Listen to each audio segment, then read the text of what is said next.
ભારતી એરટેલે ગુપચુપ Allan મસ્કની સાથે એવી deal કરી નાખી છે કે જેને કારણે ઇન્ટરનેટ બિઝનેસની અંદર ખળભળાટ મચી જવાનો છે. નમસ્કાર. એક જબરજસ્ત મોટા ન્યૂઝ સામે આવ્યા છે કે જેની અંદર આ ન્યૂઝને કારણે મુકેશ અંબાણીની જીઓ કંપનીને મોટો પછડાટ મળી શકે એમ છે, મોટો ફટકો પડી શકે એમ છે. કારણ કે ભારતી એરટેલે ગુપચુપ એલન મસ્કની સાથે એવી ડીલ કરી નાખી છે કે જેને કારણે ઇન્ટરનેટ બિઝનેસની અંદર ખળભળાટ મચી જવાનો છે. મુકેશ અંબાણી એલન મસ્કની સ્ટારલિંકની સાથે રજૂઆત કરતા રહી ગયા અને આ ભારતી એરટેલે ગુપચુપ એલન મસ્કની સ્પેસલિંકની સાથે ડીલ કરી નાખી. તો આના વિશે તમારી સાથે વાત કરીશ. મારું નામ રાજેશ શાહ છે અને તમે જોઈ રહ્યા છો ગુજરાતના સૌથી મોટા ડિજિટલ ન્યૂઝ પ્લેટફોર્મ ખબર છે.com. ભારતની અંદર સ્ટારલિંકની સેટેલાઇટ ઇન્ટરનેટ સેવા શરૂ કરવા માટે ભારતી એરટેલે સ્પેસ એક્સ, જે દુનિયાના સૌથી ધનિક વ્યક્તિ એલન મસ્કની માલિકીની કંપની છે, એની સાથે ડીલ કરી છે. અને આ બાબતે મુંબઈ શેર બજાર અને નેશનલ સ્ટોક એક્સચેન્જ બંનેને આ બાબતે જાણકારી આપવામાં આવી છે કે કંપનીએ એલન મસ્કની સાથે હાઈ સ્પીડ ઇન્ટરનેટ સેવા માટે, ભારતમાં હાઈ સ્પીડ ઇન્ટરનેટ સેવા શરૂ કરવા માટે એક ડીલ કરી છે.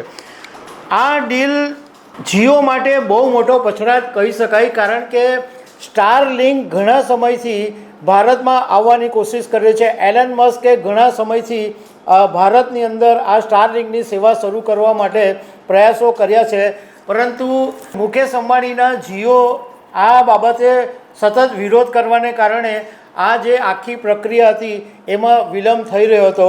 પરંતુ ભારતીય એરટેલે અચાનક ડીલ કરી નાખતા ઇન્ટરનેટ ઉદ્યોગની અંદર ખળભળાટ મચી ગયો છે.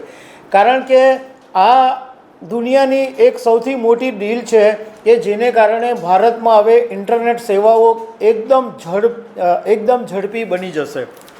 આમાં મુકેશ અંબાણીનું જે જીઓ છે એ સસ્તું આપે છે અને ગામે ગામ એના ઇન્ટરનેટ સેવાઓ છે, પરંતુ આ ભારતી એરટેલે એલન મસ્કની સાથે જે ડીલ કરી એને કારણે છેવાડાના ગામડાઓ સુધી, છેવાડાના વિસ્તારો સુધી આ ઇન્ટરનેટ સેવાઓ પહોંચવાની છે. હવે આની અંદર એરટેલ છે એ પહેલેથી જ એનું જે યુટેલસેટ વન વેબની સાથે એક ડીલ કરેલી છે અને એ સેટેલાઇટથી બ્રોડબેન્ડ સેવા આપે જ છે. અને હવે એલન મસ્ક ભારતમાં સ્ટારલિંકની સાથે ડીલ કરવાને કારણે એરટેલને હવે એક મોકળાશ મળશે, ગજબનો વિસ્તાર કરવાની તક મળશે. અત્યારે ભારતની અંદર 140 કરોડની વસ્તીમાંથી 40% લોકો પાસે હજુ ઇન્ટરનેટ નથી, એટલે 40% લોકો હજુ ઇન્ટરનેટથી વંચિત છે. હવે આમાં એક એવું પણ કહેવામાં આવ્યું છે કે કદાચ એરટેલ પોતાના જે રિટેલ સ્ટોર્સ છે એમાં સ્ટારલિંકના ઇક્વિપમેન્ટ રજૂ કરી શકે છે અને આ એક ગામડે સુધી હવે આ ભારતીય એરટેલની જે ઇન્ટરનેટ સેવા છે એની અંદર એ પહોંચ કરી શકશે. મતલબમાં આ ઇન્ટરનેટ ઉદ્યોગ માટે એક બહુ મોટા ન્યૂઝ છે, કારણ કે ટેલિકોમ કંપનીની અંદર જે જાયન્ટ કંપનીઓ છે એમાં એક જીઓ છે, એક એરટેલ છે અને વિયો છે. પણ અત્યારે એવું લાગે છે કે આ એલન મસ્કની એન્ટ્રીને કારણે ભારતમાં ઇન્ટરનેટ ક્ષેત્રે જબરજસ્ત વોર શરૂ થવાની છે.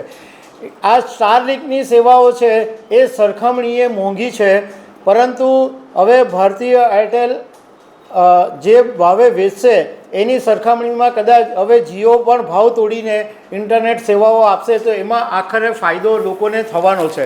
પણ આમાં મુકેશ અંબાણી વિરોધ કરતા રહ્યા અને ભારતીય એરટેલે પોતાનો લાભ મેળવી લીધો છે. તો દર્શક મિત્રો, આવી અનેક વાતો સાથે અમે તમને મળતા રહીશું. Thank you very much.